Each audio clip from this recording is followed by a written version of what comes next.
Bring your right ankle onto the left knee. Sometimes this is called eye of the needle pose. With your right hand, you can gently nudge the thigh away from you. If you're track 1, let's just stay here.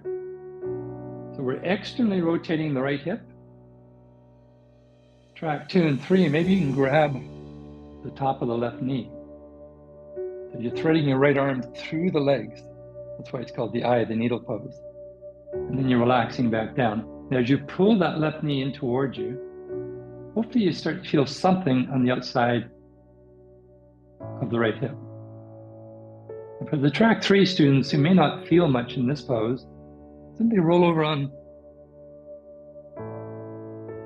the stomachs and come into the full swan pose. Now the swan pose is a nice option because as you slide the back leg away, you also get a nice stress on the top of the thigh. So again, one of the 4 parts of the leg that we'll be targeting. So you're getting the hip flexors here, nicely stretched, and you're still working into the outside of that right hip. You can stay here in the proud swan, lifting the chest up. So it's also a little back bend here. But for track 1 and 2, you may stay on your back doing the eye of the needle version. Check how the front knee feels. If there's any discomfort in the front knee, again, there are no knee openers in yoga, so we don't want to stay here, in which case roll onto your back, do that version, or simply slide the right heel more underneath the torso. The final stage is to slide the hands a little bit forward. As the hands go forward, keep snuggling the weight back into the outside of that right hip, maybe coming onto the elbows. When you get low enough, you may want to put a bolster under the chest or just rest your forehead onto your hands. Keep trying to feel the sensation in the outside of the right hip. So do whatever you need to do to get the sensation into the target area. For some students, you might need to move your upper body away from the knee. Other students find it better if their chest is over the thighs. Just find the place that works best for you. And then remember, the second principle of the practice of yin yoga is stillness. Once you feel something in the targeted areas, become still. We stay. Since we got a few minutes here, let's practice letting go again. Wait for a thought to come into your head. And no matter how attractive that thought is, or how seductive it is, let it go. Water a flower. Water your breath. Breathing in, breathing out.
One more minute here, if that's appropriate for you. If you're in the swan and it's getting too intense, then roll onto your back and finish with the eye of the needle pose.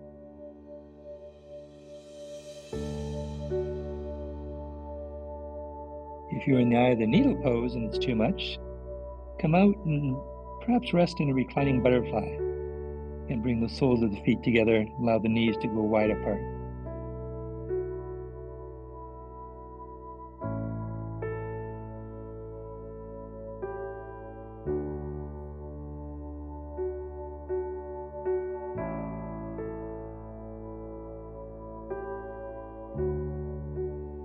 Two more breaths.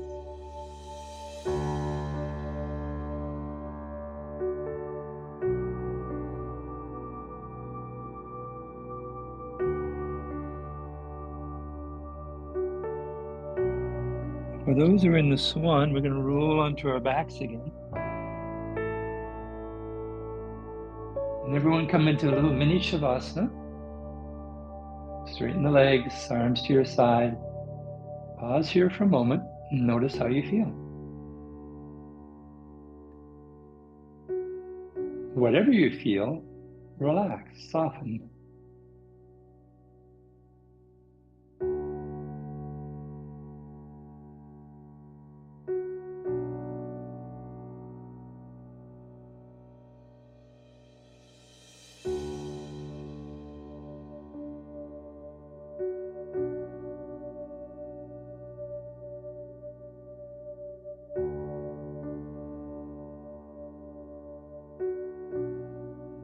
Okay, second side. Knees bent, feet on the floor. You're going to bring the left ankle onto the right knee this time, so make sure you are doing the second side. The left hand can push the thigh away a little bit. Again, primarily we're targeting the outside of the left hip. Track 1, you may want to just stay here. Track 2 and 3, maybe you can do the eye of the needle version, clasping here. Or come into the swan. So this time it's the left knee that's forward, sliding the right foot back. So we add a bit of sensation on the top of the right thigh, but we want no sensation into the left knee. Modify and adjust so there's no sensation there. First stage, the proud swan, a bit of a back bend, lifting the heart, sinking the hips.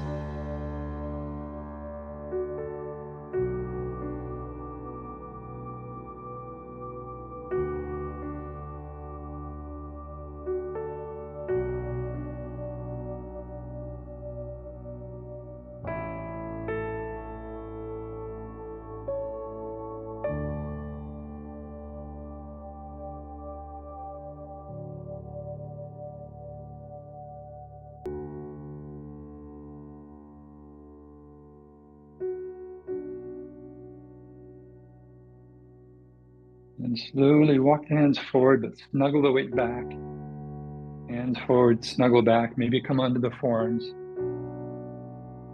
You still want to feel something in the outside of that left hip. Maybe you can take your swan to sleep completely.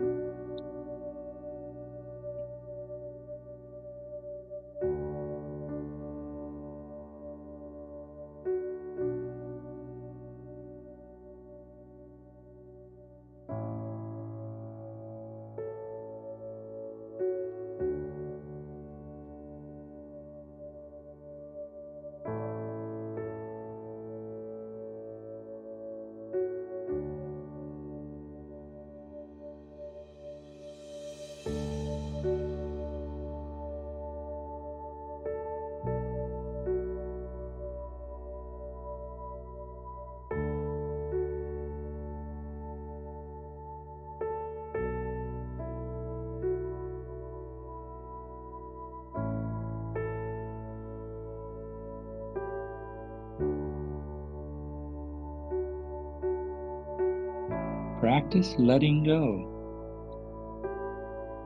So first, we're letting go physically in the body, letting go of tension, softening, releasing.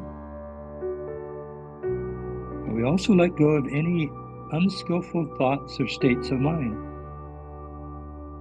replacing them with some flower, the breath, or other more appropriate thoughts.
For 3 more breaths.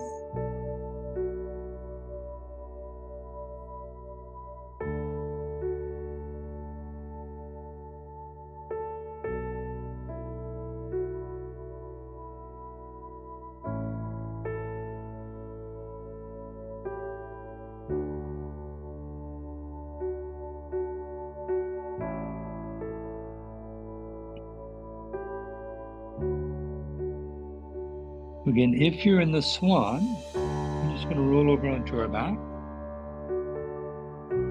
And from there, everyone come into a little mini Shavasana. Feel the echo, the rebound of the previous pose.